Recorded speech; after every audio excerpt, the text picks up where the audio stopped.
melalui embusan nafas buatan tim peneliti Universitas Gadjah Mada (UGM) yang diberi nama Genos C19 akhirnya resmi mendapatkan izin edar dari Kementerian Kesehatan. Dengan demikian, Genos C19 mulai dapat diterjunkan untuk membantu penanganan COVID-19 melalui upaya percepatan tracing dan tracking dengan kemampuan sensitivitas 90%. Tim pembuat Genos C19 mengatakan dengan keluarnya izin edar Genos C19 ini, tim akhirnya dapat fokus menyelesaikan manuskrip publikasi. Ditargetkan akhir bulan Desember, tim peneliti dapat mengajukan naskah publikasi sehingga secara akademik keandalan Genos C19 dapat dipertanggungjawabkan.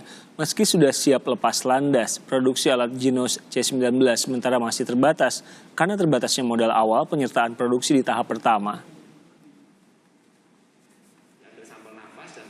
Alhamdulillah, Genos C19 sudah mendapatkan izin edar dari Kementerian Kesehatan kemarin tanggal 24 Desember 2020, dan kami dari tim peneliti, tim inventor, dan juga para industri kolaborasi siap untuk mensukseskan agar kemudian Genos ini bisa diproduksi massal.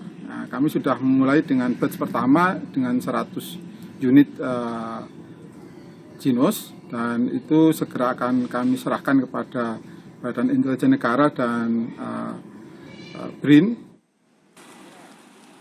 Lalu apa progres dari alat deteksi COVID-19 Genos C19 buatan UGM? Kita tanyakan kepada jurnalis Kompas TV Michael Aryawan. Michael, izin edar sudah dikantongi, lalu apa tahapan berikutnya? Diproduksi massal untuk siapa? Dibuka untuk umum?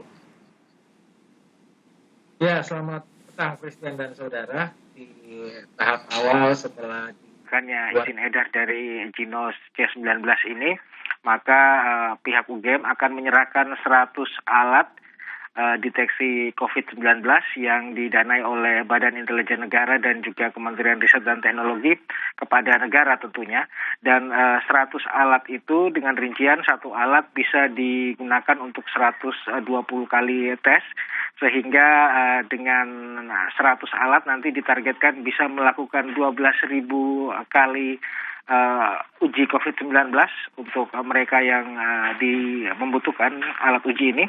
Dan kemudian Christian, target berikutnya nanti akan diproduksi sekitar 1.000 alat pada bulan Januari, di mana 1.000 alat itu tentunya ditargetkan bisa menyasar untuk 12.000 atau 120.000 orang, sehingga nanti per harinya Indonesia akan menjadi negara yang terbanyak untuk melakukan alat pengujian COVID-19, di mana target pada bulan Februari nanti Indonesia bahkan bisa mencapai 1,2 juta kali uji coba COVID atau tes COVID-19 menggunakan alat Genos ini, Christian. Ini mungkin sudah disampaikan oleh para peneliti, tapi penting untuk disampaikan secara luas kepada masyarakat. Kalau ditanya keakuratan dari alat ini, alat untuk mendeteksi COVID-19 ini, seperti apa penjelasan dari para peneliti, Michael? Ya, berdasarkan uji diagnostik, akurasi dari alat Genos C19 ini diklaim di atas 90%. Bahkan menurut beberapa peneliti yang kami temui, angka di atas 90% ini mencapai 96 hingga 97%, termasuk angka yang sangat akurat, Christian, jika mengingat rapid test yang ada di pasaran saat ini akurasinya masih di bawah Genos. Dan satu lagi, Genos ini juga cukup cepat untuk melakukan tes, hanya dibutuhkan 3 menit saja, mulai dari pengambilan sampel hembusan napas, kemudian hingga mengetahui apakah orang tersebut terpapar COVID-19 atau tidak, Christian.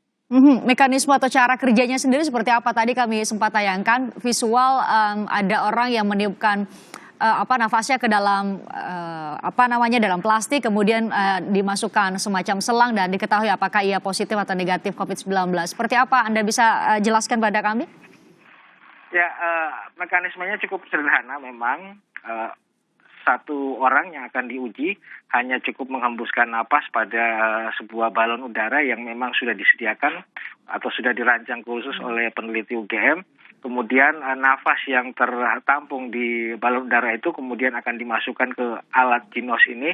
Dan di alat Ginos itu nanti akan keluar angka-angka yang menyebutkan atau menyatakan orang tersebut negatif atau positif COVID-19.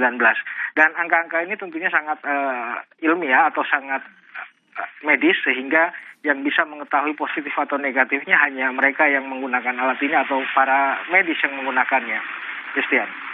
Michael, juga Anda bisa cerita bagaimana proses penelitian alat ini sampai kemudian dapat izin edar dari Kementerian Kesehatan dan dalam waktu dekat akan diproduksi secara massal? Iya, proses penelitian dari alat ini sebenarnya memang adalah kerjasama dari Fakultas Kedokteran UGM, kemudian Fakultas Matematika dan Ilmu Pengetahuan Alam. Mereka membentuk satu tim, ya di mana awalnya mereka gelisah dengan COVID-19 yang saat itu sulit sekali untuk dideteksi apakah orang terpapar atau tidak, dan membutuhkan biaya yang sangat besar.